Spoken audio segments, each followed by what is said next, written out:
नमस्कार। आज हम लोग जानेंगे लीग ऑफ नेशन या राष्ट्र संघ के बारे में। ठीक है, देखिए, प्रथम विश्व युद्ध के बाद जो है, फर्स्ट वर्ल्ड वॉर के बाद लीग ऑफ नेशन या राष्ट्र संघ का गठन किया गया था ताकि भविष्य में द्वितीय विश्व युद्ध यानी कि सेकेंड वर्ल्ड वॉर को रोका जा सके।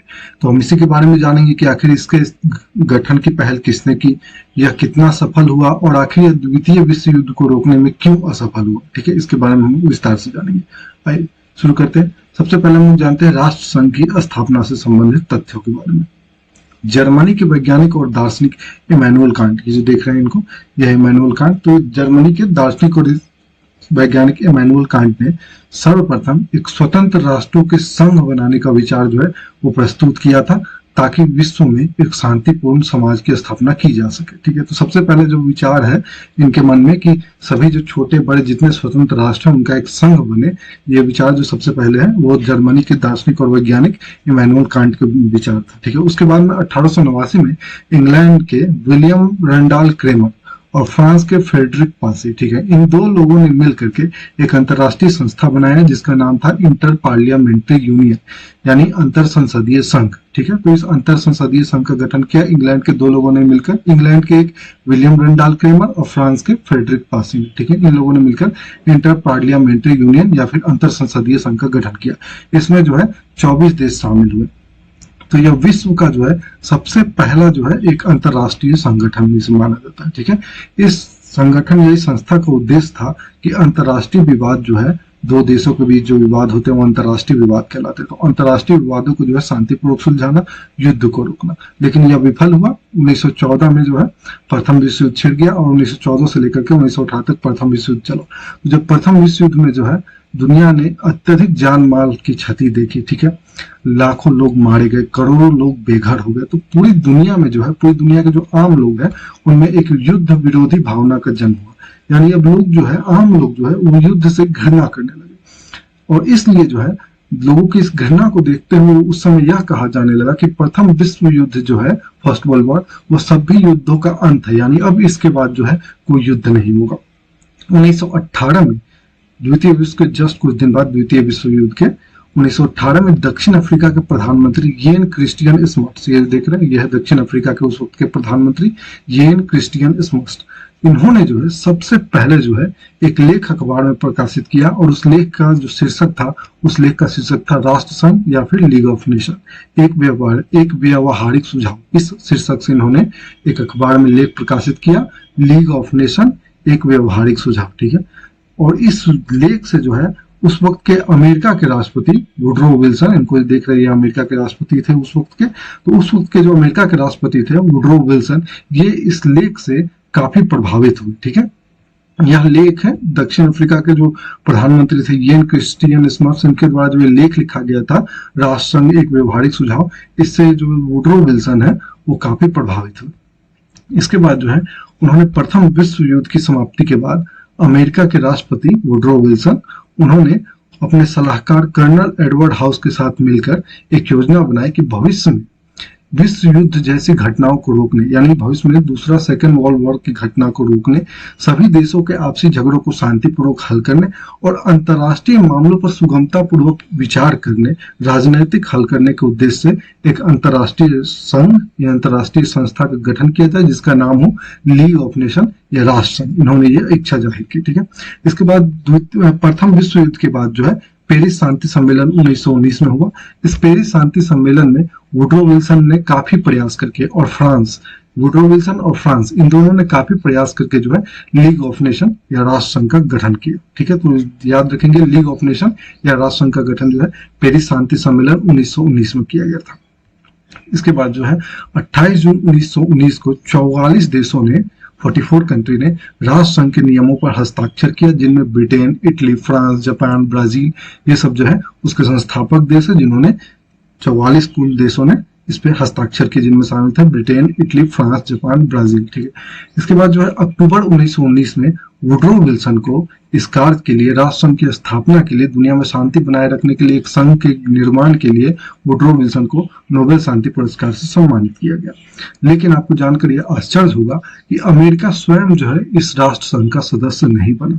ठीक है, अमेरिका के राष्ट्रपति वुडरो विल्सन ने बड़ी पहल करके इस राष्ट्र संघ या लीग ऑफ नेशन का गठन किया, लेकिन स्वयं अमेरिका जो है इस राष्ट्र संघ का सदस्य नहीं बना।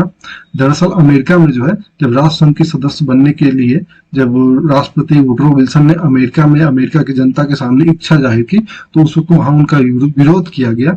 दरअसल अमेरिका की जो आम जनता थी ये यूरोप तक ही इसे सीमित रहने देना चाहती थी, अमेरिका को इन झमेले में नहीं पड़ने देना चाहती थी, इसलिए जो है अमेरिका स्वयं जो है राष्ट्र संघ का सदस्य नहीं बना।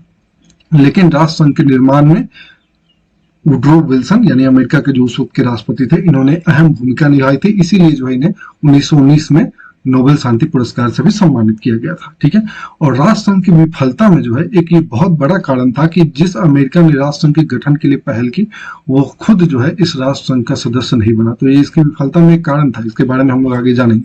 ठीक है, राष्ट्र संघ की जो पहली बैठक है वो जनवरी 1920 में पेरिस में हुई। राष्ट्र संघ का मुख्यालय जिनेवा में स्थापित किया गया। राष्ट्र संघ के 4 अस्थायी सदस्य चुने गए, जो ब्रिटेन, फ्रांस, इटली और जापान, ये चारों जो है राष्ट्र संघ के अस्थायी सदस्य चुने गए। इसके बाद देखिए अब राष्ट्र संघ किन किन मुद्दों को सुलझाया, ये कहाँ कहाँ सफल हुआ, इनके बारे में हम लोग जानते हैं। तो सबसे पहले जो राष्ट्र संघ के सामने एक चुनौती आई वो एलन द्वीप समूह, यहाँ देखेंगे ये है फिनलैंड, ये है स्वीडन, इनके बीच में 6500 लगभग छोटे छोटे आइलैंड है जिन्हें जो है एलन द्वीप समूह कहा जाता है। तो एलन द्वीप समूह विवाद को लेकर 1920 में जो है फिनलैंड और स्वीडन के बीच में युद्ध होने की स्थिति आ गई थी।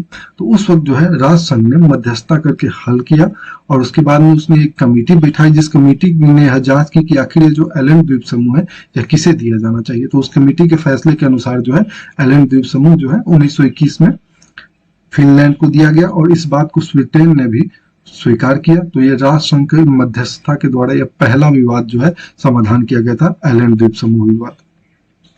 इसके बाद में जर्मनी और पोलैंड के बीच एक विवादित क्षेत्र था, यहाँ पे सिलेसिया, ये है सिलेसिया क्षेत्र। ठीक है, पोलैंड का निचला हिस्सा ये सिलेसिया क्षेत्र कहलाता है। तो यह जो है जर्मनी और पोलैंड के बीच जो है इन दोनों द्वीपों इस क्षेत्र को लेकर के, जर्मनी और पोलैंड के बीच सिलेसिया क्षेत्र को लेकर के विवाद था। तो यहाँ भी राष्ट्र संघ ने मध्यस्थता की, एक कमेटी गठित की। उस कमेटी ने जो है सिलेसिया क्षेत्र का अधिकतर क्षेत्र जो है पोलैंड को दिया और ये छोटा सा जो एरिया था जिसमें मुख्यतः जर्मन भाषा बोलने वाले लोग थे, तो वो क्षेत्र जो है जर्मनी को दे दिया गया। और इस तरह से जो है सिलेसिया क्षेत्र को भी, सिलेसिया जो विवादित क्षेत्र था जर्मनी पोलैंड के बीच, उसका समाधान जो है राष्ट्र संघ के मध्यस्थता के द्वारा या फिर लीग ऑफ नेशन जिसे कहते हैं, लीग ऑफ नेशन की मध्यस्थता के द्वारा यह सिलेसिया क्षेत्र विवाद जर्मनी और पोलैंड के बीच सुलझाया गया।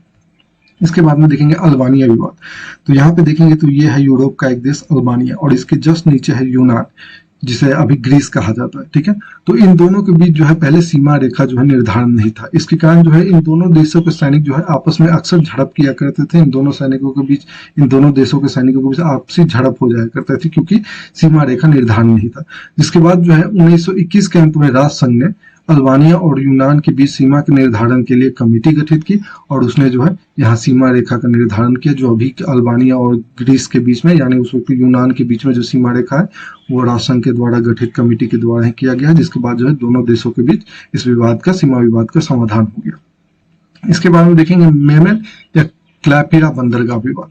तो यहाँ पे देखेंगे तो यह है लिथुआनिया देश। ठीक है, लिथुआनिया के जस्ट सटा हुआ यहाँ पे देखेंगे तो यह है क्लैपेरा एक बंदरगाह वाला क्षेत्र है। तो इस क्षेत्र को दरअसल जो है प्रथम विश्व युद्ध के बाद यानी फर्स्ट वर्ल्ड वॉर के बाद जो है फ्रांस और पोलैंड इस क्षेत्र को अपने कंट्रोल में रखना चाहते थे, जबकि लिथुआनिया जो है इस क्षेत्र पे अपना दावा करता है क्योंकि ये जो ऐतिहासिक रूप से यह क्षेत्र जो था वो लिथुआनिया का ही था।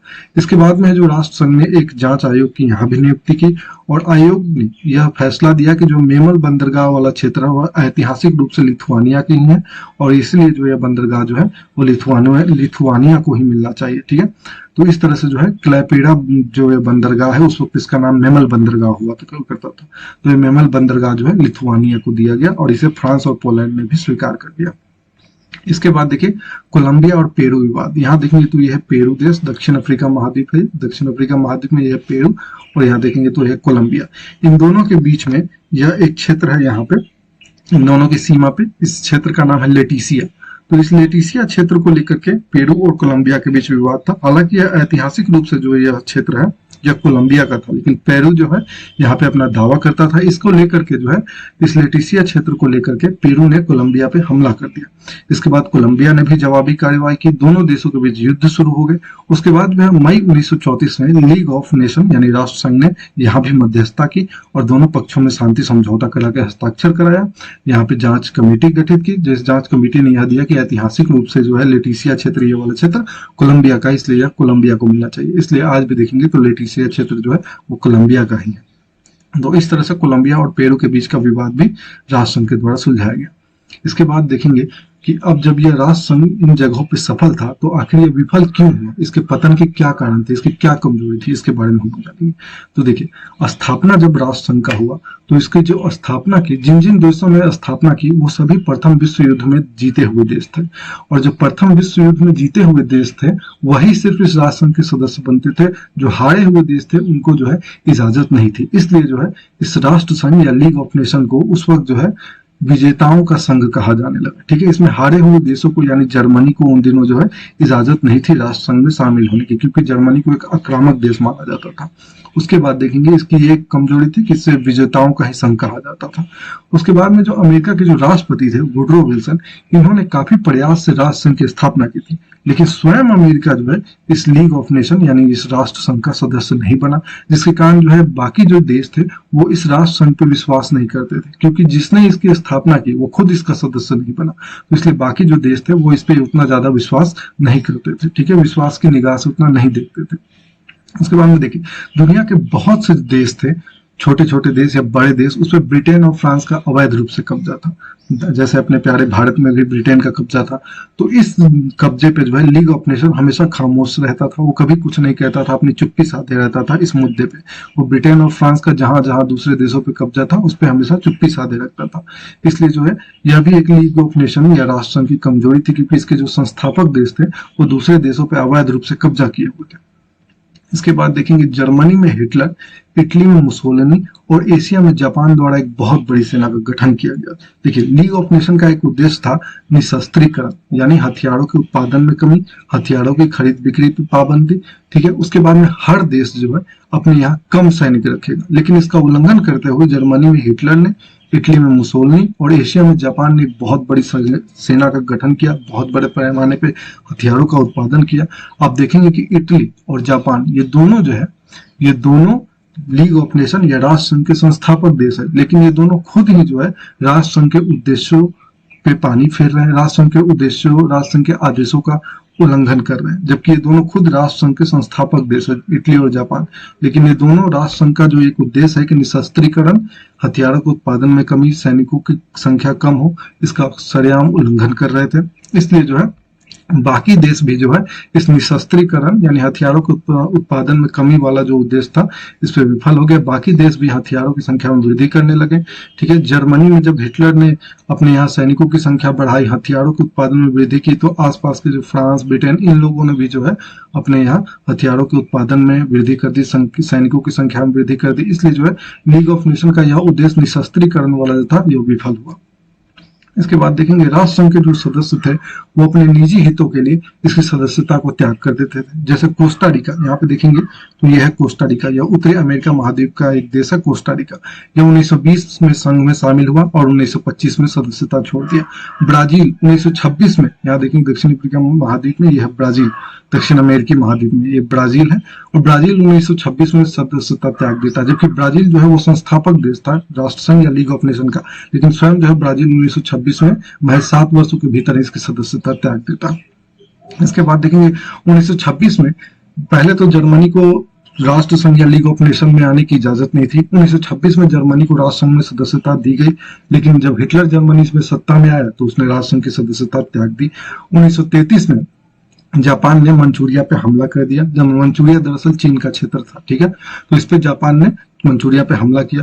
तो जब जापान को मंचूरिया से अपने सैनिकों को हटाने के लिए कहा गया तो जापान ने भी क्या किया कि राष्ट्र संघ की सदस्यता छोड़ दी, और जापान भी जो था वो राष्ट्र संघ का संस्थापक देश था। तो इस तरह से आप देखें इसके जो खुद संस्थापक देश है वो इसकी आज्ञा का, आदेशों का उल्लंघन कर रहे हैं इसके, और जरूरत पड़ने पर इसकी सदस्यता भी छोड़ दे रहे हैं। तो इस तरह से जो है राष्ट्र संघ धीरे धीरे अपना जो विश्वास है ये दुनिया में खोने लगा। ठीक है, 1934 में इक्वाडोर ये राष्ट्र संघ का सदस्य बना। तो तो पराग्वे इसका पड़ोसी देश जो है राष्ट्रसंघ का सदस्यता छोड़ दिया।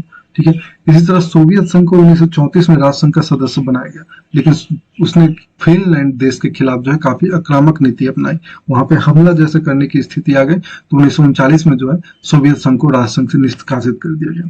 और ले देखकर जो बचा कसर था, 1 सितंबर 1939 को द्वितीय विश्व युद्ध शुरू हो गया और राष्ट्रसंघ जो है आधिकारिक रूप से काम करना बंद कर दिया, क्योंकि राष्ट्रसंघ का एक उद्देश्य था, जो सबसे मेजर उद्देश्य था कि भविष्य में जो है सेकेंड वर्ल्ड वॉर या द्वितीय विश्व युद्ध को रोकना, जिसमें राष्ट्रसंघ असफल हो जाता है। इसके बाद देखेंगे राष्ट्रसंघ जो है हिटलर, मुसोलिनी और जापान की आक्रामक नीति और मजबूत सैन्य के गठन को रोकने में असफल होता है, क्योंकि राष्ट्रसंघ के पास खुद की कोई सेना नहीं थी, कोई मेजर लीडर नहीं था जो उसको लीड कर सके, और इन लोगों को हिटलर, मुसोलिनी और जापान जैसे जो मजबूत सैन्य का गठन कर रहे थे, हथियारों के उत्पादन में वृद्धि कर रहे थे, इनको रोक सके। इसलिए जो है अंत में जो है जब जर्मनी हमला करता है पोलैंड पे, इसके साथ में द्वितीय विश्व युद्ध की शुरुआत हो जाती है और राष्ट्रसंघ या फिर लीग ऑफ नेशन का पतन हो जाता है।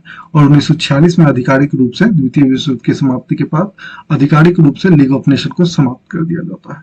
तो यह था लीग ऑफ नेशन। मिलेंगे नेक्स्ट वीडियो में। बहुत बहुत धन्यवाद।